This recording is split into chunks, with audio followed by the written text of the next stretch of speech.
हिमाचल प्रदेश में कांग्रेस की सरकार ने आज दूसरा बजट प्रस्तुत किया है और मुख्यमंत्री सुखविंदर सिंह सुक्खू जी ने जिस प्रकार से बजट में फिर से झूठ बोलने का प्रयत्न किया है, लोगों को गुमराह करने का प्रयत्न किया है, मैं मानता हूं कि अब की बार इसमें वो सफल नहीं होंगे। देखिए, झूठ बोलने की ये सारी बातें बार बार इस प्रकार से करना, लोगों का भरोसा टूट चुका है। लोग विश्वास नहीं करेंगे, भरोसा नहीं करेंगे।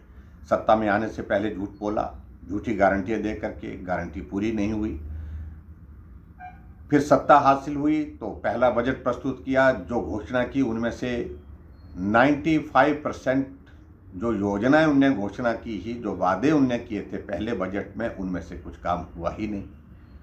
और उसके बाद अभी हाल ही में इस बजट में जो मुख्यमंत्री जी फिर से झूठ बोल करके लोगों को गुमराह करने की दिशा में प्रयत्न कर रहे हैं, क्योंकि उनको अच्छी तरह से मालूम है कि लोकसभा का चुनाव आने वाले समय में है, तो लोकसभा के चुनाव से पहले फिर झूठ बोल करके गुमराह किया जाए, तो मैं समझता हूं कि हिमाचल प्रदेश की जनता इसको सिरे से नकारेगी, सिरे से खारिज करेगी।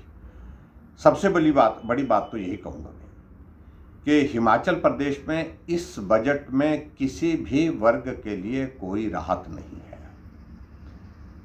कर्मचारियों की अगर बात कहते हैं, कर्मचारी हितैषी की बात उनने कही, अभी तक इस बजट में कोई उस बात का जिक्र नहीं है। ओपीएस की बात कहते कहते अपने आप वो उसमें उलझ करके रह गए कि ओपीएस में अब आने वाले समय में जिक्र आज बजट में नहीं किया है, लेकिन हकीकत है इस बजट के बाद जब लोकसभा का चुनाव होगा, जो ओपीएस के लोगों को भी निराशा इसमें हाथ लगने वाली है, क्योंकि 50% लास्ट पे ड्रॉन की जो पेंशन की उनकी एक सुविधा है, उसको कम करने की दिशा में प्रयत्न चल रहा है। मैं ये बड़ा साफ कह रहा हूँ, उसको 30% करने की दिशा में चीज़ें चल रही हैं। और दूसरी बात, क्या ये सत्य नहीं है कि जहाँ पूरा साल वो कोसते रहे हिमाचल प्रदेश में पूर्व सरकार को कि भारतीय जनता पार्टी की सरकार ने ऋण लिया। आपने तो हिमाचल प्रदेश में ऋण इस कदर लिया कि तमाम रिकॉर्ड तोड़ दिए। 14 महीने में 14,000 करोड़ रुपए का ऋण लिया, जिसको खुद उन्होंने आज स्वीकार किया अपने बजट में, अपने बजट स्पीच में भी। इसके अलावा आगे बढ़ करके हम इस बात को अगर देखें, आज आप बहुत ज़्यादा कह रहे हैं कि एमएसपी हम आपने दूध के लिए सुनिश्चित कर दी।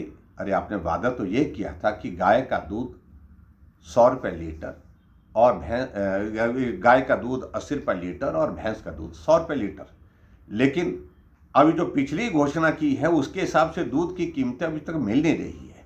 आज आपने फिर घोषणा कर दी कि 45 रुपये लीटर गाय का दूध और 55 रुपये भैंस का दूध, इस बात को सुनिश्चित करेंगे। लेकिन घोषणा करने के बाद मेरा मुख्यमंत्री जी से इस बात के लिए भी आग्रह है कि कम से कम उनको लागू भी करो, उनको उस दिशा में आगे बढ़ाने के भी प्रयत्न करो।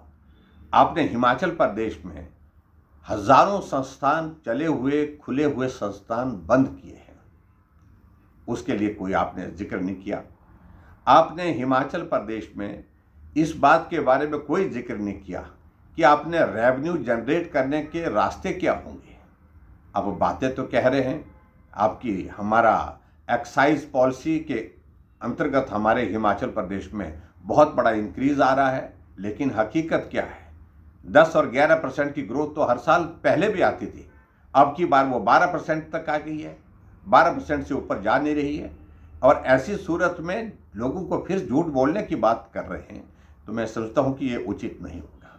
आपने फिर योजनाओं की शुरुआत की है, सुखाश्रय पहले शुरू की थी, उसमें भी लोगों के बीच में एक हास्य का विषय बना कि अपने नाम के साथ योजना जोड़ दी, और आज और योजनाओं का भी जिक्र किया है, और जिसमें आपने एक सुख आरोग्य योजना का जिक्र किया है, सुख शिक्षा योजना का जिक्र किया है। फिर अपने नाम के साथ योजनाओं का जिक्र करने से लोगों को उसका लाभ नहीं मिलता है, जब तक योजनाएं लोगों तक पहुंचाने के लिए काम ना किया जाए। और इसके अलावा आपने कुछ वर्ग के लिए जो घोषणा की है, वो घोषणा मात्र इसलिए किए हैं कि ठीक इस बजट के बाद लोकसभा का चुनाव है, और लोकसभा के चुनाव आने की वजह से आपको लग रहा है कि अब लोगों को गुमराह करना चाहिए, लोगों को फिर से उस प्रकार से जिस प्रकार से आप सफल हो गए पहली बार हिमाचल प्रदेश में पिछली बार झूठी गारंटी दे करके सरकार बनाने में। लेकिन मैं ये कहता हूँ कि भरोसा टूट चुका है, विश्वास टूट चुका है। अब बार बार झूठ बोल करके आप लोगों का विश्वास नहीं जीत सकते हैं। अब के बार आपको सारी चीज़ को लेकर के ये झेलना पड़ेगा। और मैं दूसरी बात इसके साथ ये भी कहना चाहता हूँ कि हिमाचल प्रदेश में इस बजट में गरीब लोगों के लिए क्या राहत दी आपने हिमाचल प्रदेश में एक बात का जिक्र किया है, आपने जिक्र किया कि हमने आपदा में बहुत बड़ा पैकेज दिया जो देश में किसी राज्य में नहीं। मात्र घोषणा करने से पैकेज की बात पूरी होती है क्या? आप हकीकत में देखिए कि ज़मीन में क्या पात्र व्यक्तियों को वो राहत मिली है क्या? कितने लोगों को मिली? चुनिंदा लोगों को मिली है। आज भी जो लोग बेघर हुए पड़े हैं आपदा के कारण, अभी तक उनके केसेस ही नहीं बन पाए हैं, उनको राहत मिली नहीं।